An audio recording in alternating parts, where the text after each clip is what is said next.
Qu'est-ce qu'un territoire ? Comment le définir ? Il y a tant de choses qui le caractérisent. Son industrie, son économie, ses équipes de sport et leur palmarès, les grandes fêtes et événements qui s'ancrent dans les habitudes, le savoir-faire, ses paysages, mais aussi son histoire et toutes ces pièces d'autrefois que les siècles ont disséminées ici ou là et qui, côte à côte, forgent une identité complexe. Depuis des années, en parcourant le territoire de la Moselle, j'observe ces richesses patrimoniales. Je découvre ces centaines d'histoires qui se mêlent les unes aux autres.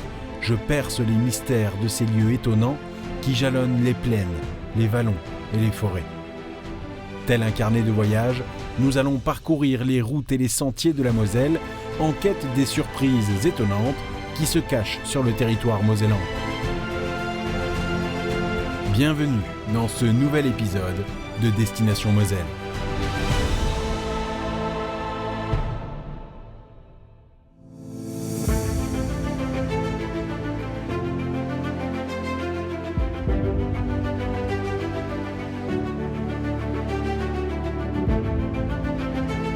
Depuis l'Antiquité, la Moselle est une terre où l'homme façonne les paysages, découvre et met à profit ses ressources, développe son savoir-faire artisanal et industriel et bâtit des villages et des cités. Dans ce carnet de voyage, nous allons parcourir l'évolution au fil des siècles du pays messin et de ses alentours.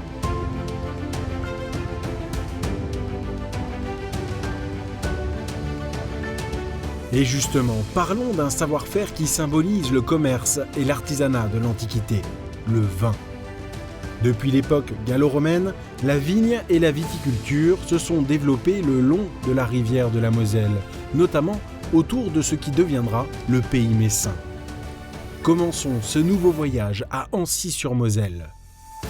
Ici, les vignes font partie du paysage et des activités quotidiennes, puisque les ateliers de dégustation ne manquent pas. Et si vous aimez la nature et les nuits insolites, vous pouvez même dormir dans les arbres, avec vue sur les vignes entre le mois d'avril et le mois d'octobre. Une autre façon d'apprécier le paysage viticole, original.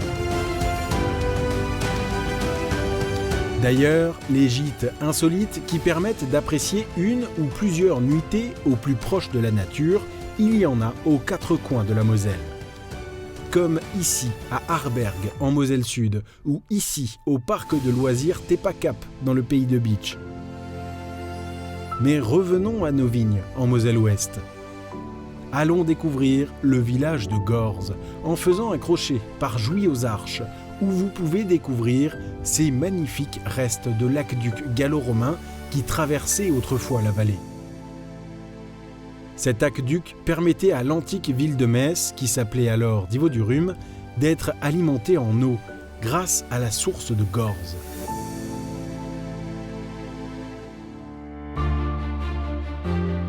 Et c'est justement le village de Gorze que nous allons découvrir maintenant. Une commune liée à l'histoire des vignobles du territoire mosellan actuel, puisqu'au 8e siècle, les communautés religieuses de l'abbaye, fondées ici, vont grandement participer à la propagation de la culture et du savoir-faire de la vigne dans la région. Les vignes en Moselle, c'est toute une histoire. Aux quatre coins du département, les vins mosellans font partie du terroir, à tel point qu'aujourd'hui, l'appellation AOC Moselle est un point notable du secteur. Gorze est aussi le lieu où naquit le chant messin, qui deviendra plus tard le chant grégorien, connu aujourd'hui dans le monde entier.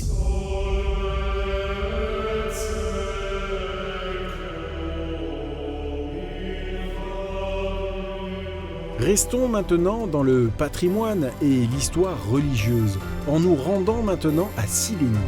Situé au sud de Metz, ce village abrite un véritable trésor, l'église Saint-Martin.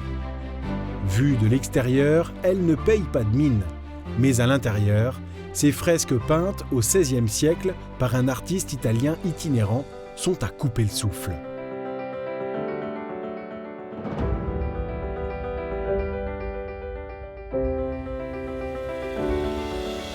Sur tous les murs, ces représentations décrivent les scènes bibliques, parmi les plus populaires des textes saints. Une église unique en France qui attire des visiteurs venant de toute l'Europe et qui a résisté aux différentes guerres qui ont sévi sur le territoire. En parlant de guerre, si les Première et Deuxième Guerres mondiales ont marqué bien sûr le territoire mosellan, la guerre de 1870, elle aussi, a fortement endeuillé la Moselle. Cette guerre, qui opposa Napoléon III et le Prussien Guillaume Ier, a été un véritable carnage. Le musée de la guerre de 1870 et de l'annexion à Gravelotte permet de bien comprendre les tenants et les aboutissants de ce conflit, mais aussi les drames qu'il a engendrés pour les familles et pour le territoire qui, au lendemain de cette guerre, devient allemand pendant presque un demi-siècle. La guerre a toujours fait partie du territoire. Antiquité, Moyen-Âge, XVIIe, XVIIIe, XIXe, XXe siècle. Chaque époque est marquée par différents conflits qui ont laissé leur empreinte. Des fortifications médiévales aux différents forts qui jalonnent le territoire, comme celui de Queuleu ou encore le fort Wagner de Verny, celui de Voipy, de Guentrange, de Vécrin, de Bambiderstroff ou de Plappeville et bien d'autres encore, les conflits ont tous leurs témoignages et nombre d'entre eux sont aujourd'hui ouverts au public, tels des gardiens de la mémoire martiale du territoire. D'autres ruines, plus anciennes encore, témoignent de l'histoire de ce que fut la Moselle, comme ici, au Mont-Saint-Germain, avec ses centaines de tombes mérovingiennes et les ruines de ce prieuré construit plus tard, au XIIe siècle. Depuis l'aube des temps, ces terres ont été un territoire de frontières. De la Gaule romaine, du Luxembourg, puis du duché de Lorraine, du Royaume de France et de l'Empire français, et enfin de la République française, puis allemande, puis de nouveau française. Bref, les conflits de territoire en Moselle, on connaît bien ça. Ils ont duré jusqu'à la création de l'Europe, dans les années 50.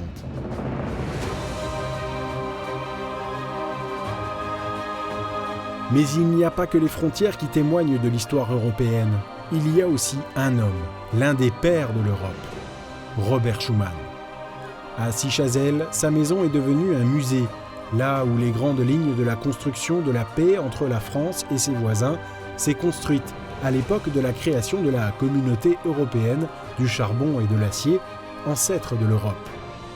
La maison de Robert Schuman, ancienne maison de vigneron, commémore aujourd'hui les efforts de cet homme dont l'engagement s'est mis au service de la paix. Avant de rejoindre la ville de Metz, la capitale en quelque sorte du département mosellan, passons encore par deux perles du territoire mosellan. On commence avec les jardins fruitiers de la Connexie. Construits sur un ancien institut viticole, ces lieux regroupent une vingtaine de jardins thématiques où les visiteurs peuvent découvrir des parfums, des goûts, des couleurs et des fruits venus du monde entier. Véritable paradis des amateurs de fleurs et de jardinerie, mais aussi de nature et de vergers, les jardins fruitiers de la Connexie constituent un véritable patrimoine arboricole. Labellisé d'ailleurs jardin remarquable en 2008 par le ministère de la Culture. Petite parenthèse pour vous parler d'un autre jardin magnifique dans le pays messin et ses alentours, le jardin botanique de Metz, un lieu de promenade bucolique pour les habitants qui lui aussi abrite de nombreuses découvertes dans cet écrin de verdure et de couleurs. Dernier arrêt avant d'entrer à Metz, découvrons le château de Mercy, une sublime bâtisse construite au début du XXe siècle par la riche famille du Coëtlosquet. Son style architectural éclectique est une forme de résistance à l'annexion allemande qui a lieu, rappelons-le, entre 1870 et 1918. Mélange de styles architecturaux français, le château de Mercy se veut être un pied de nez au style germanique qui se développe partout en Moselle annexée. Sa silhouette reconnaissable au premier regard s'ajoute aux dizaines de châteaux qui jalonnent le territoire mosellan.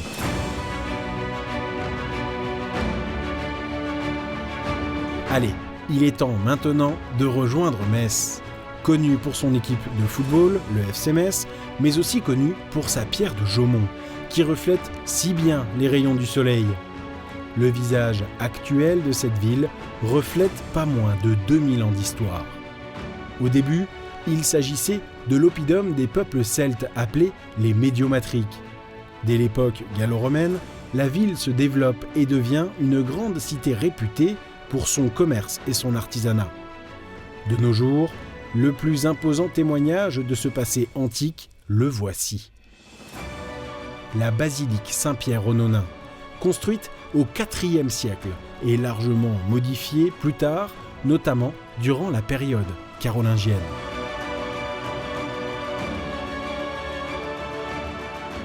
La genèse messine prend forme sur la colline Sainte-Croix, à la confluence des rivières de la Seille et de la Moselle. C'est là que se trouve le musée de la Cour d'Or, véritable temple de l'histoire messine et mosellane. Les riches collections couvrent plus de 2000 ans d'histoire locale. Installé dans l'ancien couvent des Carmes, le musée est aujourd'hui l'un des grands atouts du savoir historique de la Moselle. Aujourd'hui, dans le quartier de la colline Sainte-Croix, se trouve la grande église Sainte-Ségolène.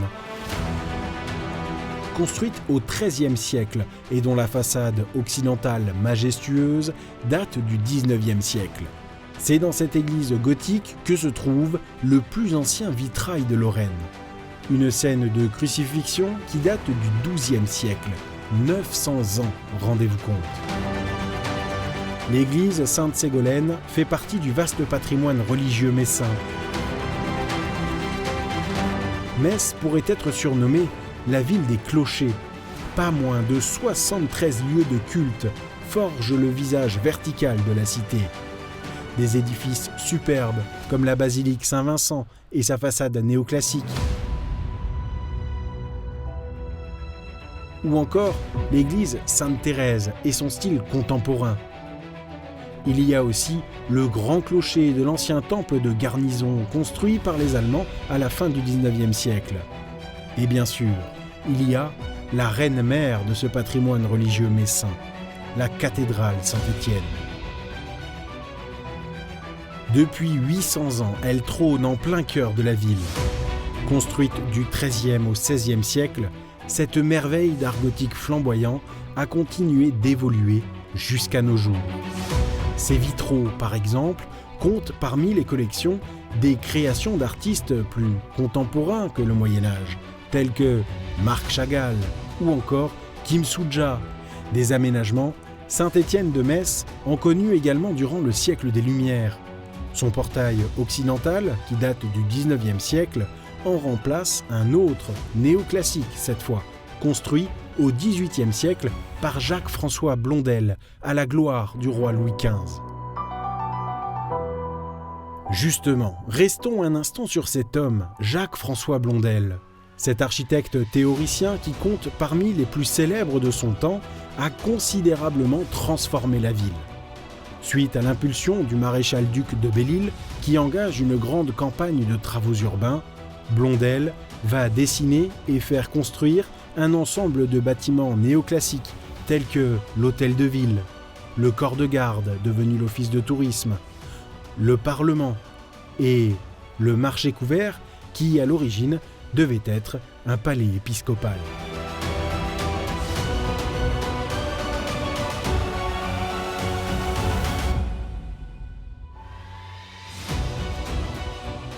Le XVIIIe siècle a également laissé des bâtiments comme le palais du gouverneur ou encore l'Opéra-Théâtre de Metz, le plus vieil opéra de France encore en activité qui participe activement à la vie culturelle messine.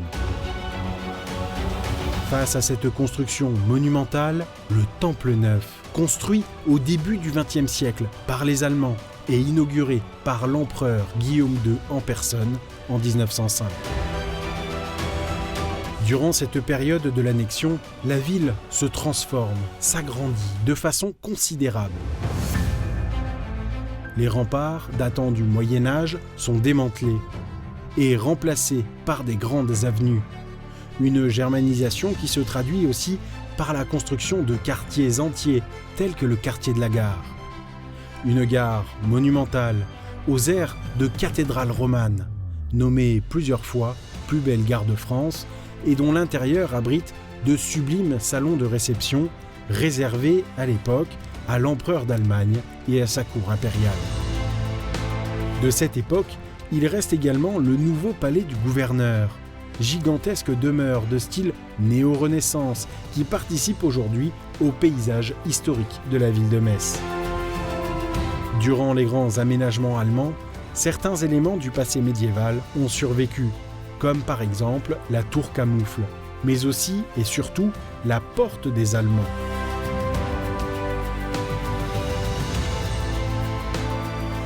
Construite au XIIIe siècle, cet élément majestueux du patrimoine messin est le dernier témoin de la présence des portes fortifiées qui entouraient autrefois la ville. La porte serpenoise, quant à elle, est construite au XIXe siècle par les Français sous Napoléon III par-dessus une ancienne porte donnant sur la grande voie romaine. Une voie romaine toujours visible de nos jours puisqu'il s'agit de la rue Serpenoise qui rejoint deux des plus grandes places de Metz, la place de la République et la place Saint-Jacques. Parlons un peu de ces places. À Metz, elles sont nombreuses, comme la place Mazel, qui marque l'ancienne limite de la ville fortifiée, mais aussi la place Saint-Louis, construite par des banquiers italiens au Moyen-Âge. Et enfin, en bordure du plan d'eau, l'Esplanade, ce superbe jardin constitué au XIXe siècle à l'endroit où se trouvait autrefois la grande citadelle militaire. Il y a également la place Charles de Gaulle en face de la gare, la place de la Comédie, la place d'Armes ou encore la place Jeanne d'Arc. Toutes différentes mais pleines de charme.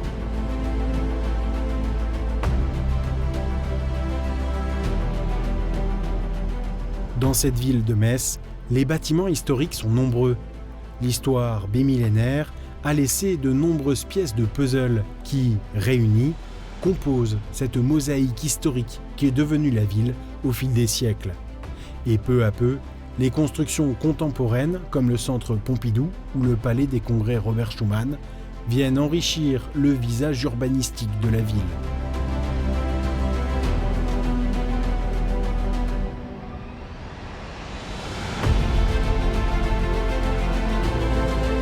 D'un simple oppidum médiomatrique, la ville de Metz est devenue, grâce à son histoire aussi riche que mouvementée, un lieu où le patrimoine fait aujourd'hui partie du quotidien des Messins et des Messines, mais aussi des visiteurs et des touristes.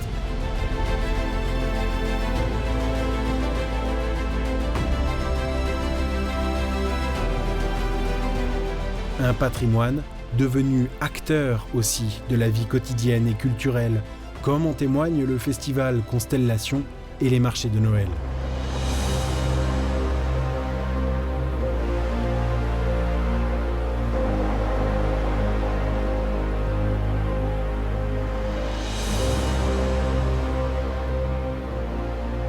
On vient de le voir tout au long de cet ultime carnet de voyage. La Moselle-Ouest, dont fait partie le pays messin, est un territoire où l'histoire demeure, grâce au patrimoine d'autrefois.